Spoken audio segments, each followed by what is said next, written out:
श्रीवीतरागाय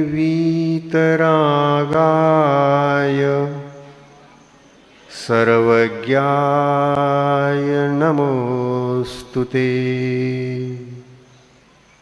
हितोपदेशिने तुभ्यं नमोस्तु परमात्मने। नमोस्तु परमात्मने।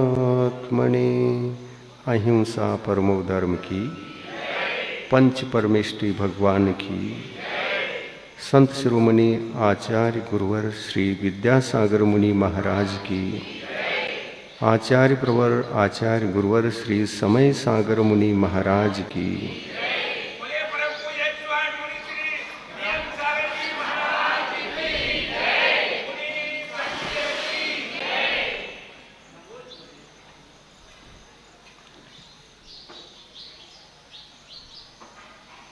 प्रवचन सार एक अपूर्व महान ग्रंथ है। जैन परंपरा में प्रसिद्ध ग्रंथ प्रवचन सार कुंद कुंद स्वामी के द्वारा लिखा हुआ ग्रंथ माना जाता है। भगवान की वाणी को आचार्यों ने अपनी परंपरा से संभाल के रखा है। संभालना क्यों पड़ा? गुरु परंपरा से वचनों के माध्यम से ही प्रवाहित रहकर गुरु परंपरा को कल्याण करने वाली वह भगवान की वाणी गुरुओं तक सीमित होती थी और उसको जन जन तक पहुंचाने का कोई माध्यम उस काल में नहीं था। ये विशेष बात है। जन जन तक उस वाणी को पहुंचाने का कोई माध्यम नहीं था और इधर पंचम काल भी आकर के उपस्थित हुआ। प्रारंभ हो गया, समय व्यतीत होता चला गया। 2500 वर्ष पूर्ण होने से पूर्व, ये जो आजकल तो 2500 वर्ष पूर्ण हुए हैं, लेकिन जब 1000 वर्ष हो चुके थे, पंचम काल को व्यतीत हो चुके थे आकर के, उस वक्त भगवान की वाणी को संभालने की जवाबदारी गुरु परंपरा के ऊपर आई। जो 1000 साल पश्चात गुरु हुए, उनको विशेष मन में चिंतन हुआ। यह चिंतन समकालीन श्रावकों को भी हुआ, उस समय के राजाओं को भी हुआ, उस समय श्राविकाओं को भी हुआ। सबको चिंतन में आने लगा कि गुरुओं की वाणी अगर मिलना बंद हो जाए तो हम आगे कैसे करेंगे, हमारी भावी पीढ़ी का क्या होगा। और इस वाणी के बिना तो हम आत्मा का कल्याण कर ही नहीं सकते। क्या है ये तत्व, क्या है आत्मा, क्या है शरीर, क्या है जन्म मरण, क्या है ये जहाँ जन्म लिए हैं, ये दृश्य क्या है। हमारा जीवन शाश्वत सुखमय बन जाए, इसके लिए हमको तत्व का ज्ञान देने वाले तो एकमात्र गुरु ही होते हैं। और ये गुरु परंपरा घटती जा रही है, संख्या से घटती जा रही है, घटती जा रही है। तो ये घटते घटते ऐसा न हो कि उनकी वाणी भी उनके साथ घटती घटती लुप्त न हो जाए। चिंता हो गई। आप जैसे श्राविकाओं को भी चिंता हो गई, आप जैसे श्रावकों को भी चिंता हो गई इनके नायक राजनीति में राज्य करने वाले राजाओं को भी चिंता हो गई। उस वक्त आत्म कल्याणकारी जैन धर्म का जो प्राण कहलाता है वो जैन सिद्धांत है, तत्व ज्ञान है, कर्म सिद्धांत है, जीव सिद्धांत है। ये जैन दर्शन की रीढ़ है। ये गुरुओं की संख्या जब धरती पर अधिक थी तो उस समय संयम धारण के पश्चात किसी न किसी को केवल ज्ञान होता था, किसी न किसी को मनःपरे ज्ञान होता था, किसी न किसी को अवधि ज्ञान होता था, और कोई अपनी स्मरण शक्ति के माध्यम से स्मरण शक्ति के बल पर द्वादशांग श्रुत केवली होते थे।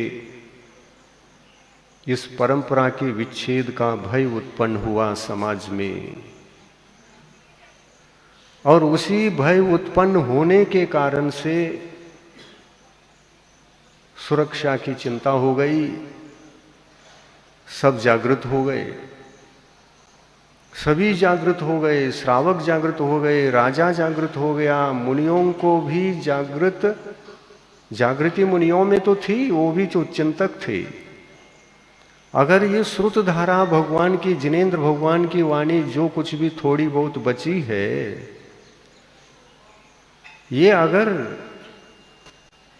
आगे नहीं बढ़ेगी तो यहीं समाप्त हो जाएगी, और होता जा रहा था। द्वादशांग श्रुत केवली इस धरती से सल्लेखना मरण करके चले गए, लेकिन द्वादशांग श्रुत को धारण करने वाला और कोई भव्यात्मा इस धरती पर उत्पन्न नहीं हुआ। और इसी कारण से पंचम काल में यह हुआ कि श्रुत केवली, अंतिम श्रुत केवली भद्रभाव को ही होना पड़ा। क्यों होना पड़ा? ऐसा कोई भव्यात्मा असंयम अवस्था से बाहर आकर, जिनके पास मेमोरी पावर अच्छा है, मति ज्ञान का क्षयोक्षम उत्कृष्ट है, उत्कृष्ट हो सकता है, उसने, ऐसे श्रावकों ने या तो दीक्षा नहीं ली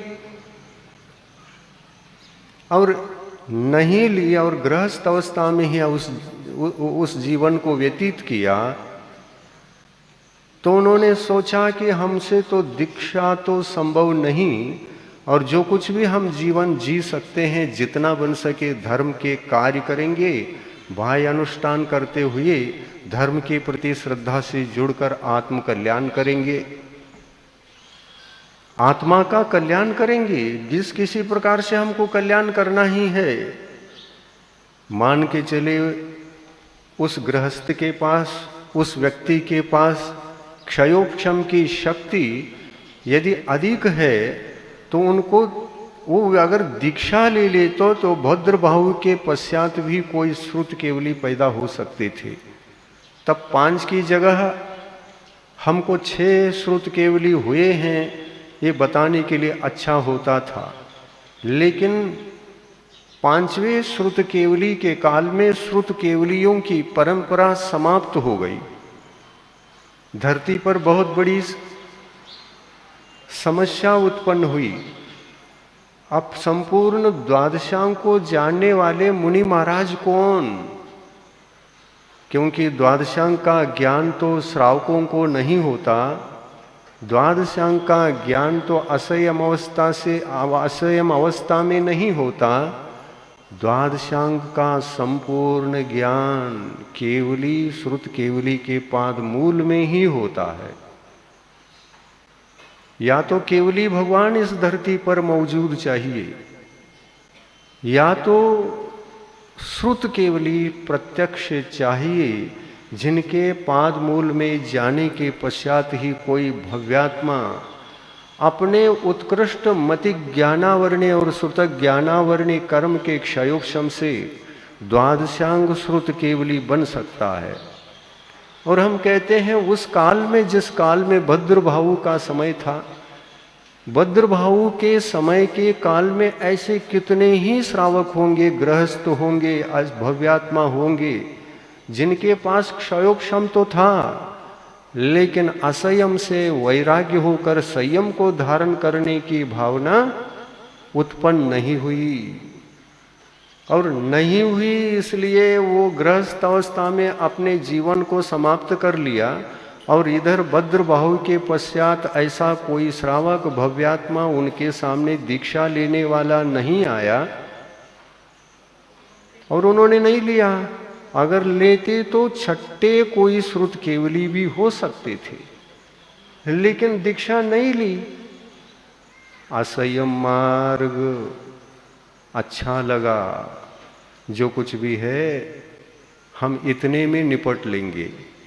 चौथा गुणस्थान हो जाए उससे भी कल्याण होता है, पंचम गुणस्थान हो जाए उससे भी कल्याण होता है, इसमें हम संतुष्ट रहेंगे। ऐसा सोच करके यदि मति ज्ञानावर्णी और श्रुत ज्ञानावर्णी कर्म के उस उत्कृष्ट क्षयोक्षम को तुम सीमा खींच दोगे और संयमी बनोगे, मान के चलो वो तुम अकेले ही हो इतने बड़े क्षोभशम वाले, और तुम ही संयम धारण नहीं करना चाहते हैं, तो छठे श्रुत केवली का जन्म कैसे होगा? समझ रहे हैं ना? हाँ, ऐसा हुआ उस काल में, ये घटना घटी और उस घटना में किसी ने दीक्षा नहीं ली, और एक तरफ ये मुनियों की संख्या कम होती जा रही थी। पंचम काल में दिगंबर मुनियों की संख्या कम होती जा रही थी, जिनको द्वादशांग श्रुत केवली बनने का सौभाग्य होता है, वो कम होते होते पांचवें श्रुत केवली पर अभाव को प्राप्त हुआ। अपनी बुद्धि का सदुपयोग करना, अपने क्षयोक्षम का सदुपयोग करना, ये असंयम दशा तो किंचित कल्याण हो जाएगा, लेकिन संयम धारण करोगे, संयमी बनोगे, तो अपने जीवन के सन्मार्ग में परिपूर्ण कल्याण होगा, क्षयोक्षम का पूर्ण सदुपयोग होगा। इस प्रकार काल चलता रहा, चलता रहा, चलता रहा। उस काल के पश्चात अभी समझते थे कि हमारे मन में तो बहुत सारे प्रश्न उठते हैं, और उन संपूर्ण प्रश्नों का संपूर्ण उत्तर पाने के लिए कोई एक तो श्रुत केवली चाहिए ना। भगवान की वाणी द्वादशांग के रूप में गुंथित होती है, और द्वादशांग क्या है ये पूछो तो मति ज्ञानावर्णी और श्रुत ज्ञानावर्णी कर्म का उत्कृष्ट क्षयोक्षम जिस भव्यात्मा में होता है, वह केवली श्रुत केवली के पाद मूल में आकर के, या केवल ज्ञानी के पाद मूल में आकर के अपनी आत्मा की विशुद्धि को और बढ़ा चढ़ा करके यदि संयम धारण कर लेता है, तो वह अंग बाह्य और अंग प्रविष्ट, ये जो दो अंग हैं श्रुत के, इन दोनों का ज्ञान प्राप्त कर लेता है। मैं ये बता रहा था, जो मुनि महाराज इस संयम पर्याय में रह करके द्वादशांग श्रुत केवली बन चुके हैं, उनको भी, और नहीं भी बने हैं उनको भी, जो बन चुके हैं उनको भी और जो नहीं बन चुके उनको भी, यदि ये उत्तम सहनन वाले हों और उसमें भी प्रथम नंबर का सहनन हो, तो ये सर्वार्थ सिद्धि तक जा सकते हैं क्या? नहीं। समझ में आ रहा है? समझ में आ रहा है? प्रथम सहनन वाला जीव शरीर से बहुत मजबूत है। प्रथम सहनन वाला जीव मरण करके ऊपर कहाँ तक जा सकता है, नीचे कहाँ तक जा सकता है, इसकी चर्चा जिनवाणी के भीतर है। आप स्वाध्याय करते हैं? नहीं, स्वाध्याय से क्या मतलब? हम मंदिर होके आते हैं, पूजन करते हैं, इधर का चावल इधर करके भगवान को थोड़ा सा भक्ति भाव पूर्वक, विशुद्धि पूर्वक, आनंद से गाकर आराधना कर, आरती कर लौटते हैं। यही जैन धर्म है, इससे ज्यादा कुछ भी नहीं। तुमने कुंठित कर लिया अपनी बुद्धि को, नुकसान कर डाले। अगर इसी को आप पूर्ण जैन धर्म समझते हैं तो ये पूर्ण जैन धर्म नहीं है, अपने जीवन का दुरुपयोग है। जैन धर्म क्या क्रियाकांड रूप ही है? बताइए आप। नहीं है। स्वाध्याय आवश्यक है क्या? नहीं है। तत्व ज्ञान आवश्यक है क्या? नहीं। विदाउट तत्व ज्ञान का आत्मा क्या सम्यक दर्शन को प्राप्त कर सकेगा? क्या संयम धारण करने के भाव आएंगे? नहीं आएंगे ना। तो तत्व ज्ञान कितना आवश्यक है। तत्व ज्ञान के लिए तरसना चाहिए। और तरस यदि है तो तत्व ज्ञान भरपूर हो जाना। ये जो सत्संग मिला है 4 महीने का, ये 4 महीने भी काफी है। भूमिका तैयार हो जाएगी और ये भूमिका आपके पास तत्व ज्ञान की भूमिका है तो आपका सम्यक दर्शन अमिट होगा, सम्यक ज्ञान अमिट होगा, चारित्र भी अमिट होगा। यदि तत्व ज्ञान से रत्नत्रय को सींचोगे, सम्यक दर्शन तो ऐसा ही प्राप्त हो जाएगा। देव शास्त्र गुरु का श्रद्धान करते हैं तो हम सम्यक दृष्टि हैं। बंधुओं, ये बातें बिल्कुल सामान्य हैं, लेकिन देव शास्त्र गुरु की श्रद्धान मात्र से उत्पन्न जो सम्यक दर्शन है उसको तत्वों से सींचोगे तो वह वज्रलेप हो जाएगा। सम्यक दर्शन कभी नहीं छूटेगा। सम्यक दर्शन में जो मजबूती आती है तत्व ज्ञान से आएगी या क्रिया कांडों को संपन्न करने मात्र से आएगी? सुन रहे? सुन रहे? सीरियस होके सुन रहे या चित्त घर में और हम पंडाल में?